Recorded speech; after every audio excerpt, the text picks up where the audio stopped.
আন্তর্জাতিক শিক্ষার্থীদের উপর কানাডার কড়াকড়ির কারণে সবচেয়ে বেশি ক্ষতিগ্রস্ত হয়েছে ভারতের আবেদনকারীরা। ভারত সরকারের তথ্য মতে ২০২৫ সালের শুরুতে কানাডা পরপর দ্বিতীয় বছরের মতো আন্তর্জাতিক শিক্ষার্থী পারমিট বা ভিসার সংখ্যা কমিয়েছে, যা মূলত অভিবাসীদের সংখ্যা নিয়ন্ত্রণ ও স্টুডেন্ট ভিসা জালিয়াতি ঠেকানোর বৃহত্তর প্রচেষ্টার অংশ।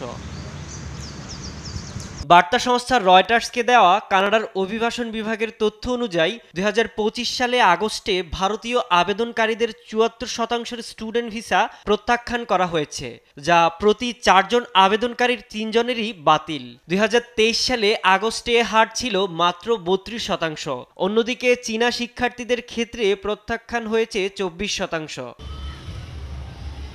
দেশটির সরকারি তথ্য বলছে ২০২৩ সালের আগস্টে যেখানে ২০,৯০০ ভারতীয় শিক্ষার্থী আবেদন করেছে, ২০২৫ সালের আগস্টে সে সংখ্যা নেমে এসেছে মাত্র ৪,৫১৫ জনে। গেল এক দশক ধরে কানাডায় বিদেশি শিক্ষার্থীদের মধ্যে ভারতের সংখ্যা সবচেয়ে বেশি। এখন ভারতীয় শিক্ষার্থীরাই সবচেয়ে বেশি প্রত্যাখ্যানের শিকার।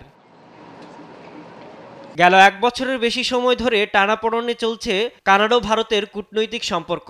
২০২৩ সালে কানাডার সাবেক প্রধানমন্ত্রী জাস্টিন ট্রুডো অভিযোগ করেছিলেন ভারত সরকার ব্রিটিশ কলম্বিয়ার সারে শহরে এক কানাডিয়ান নাগরিক হত্যাকাণ্ডে জড়িত।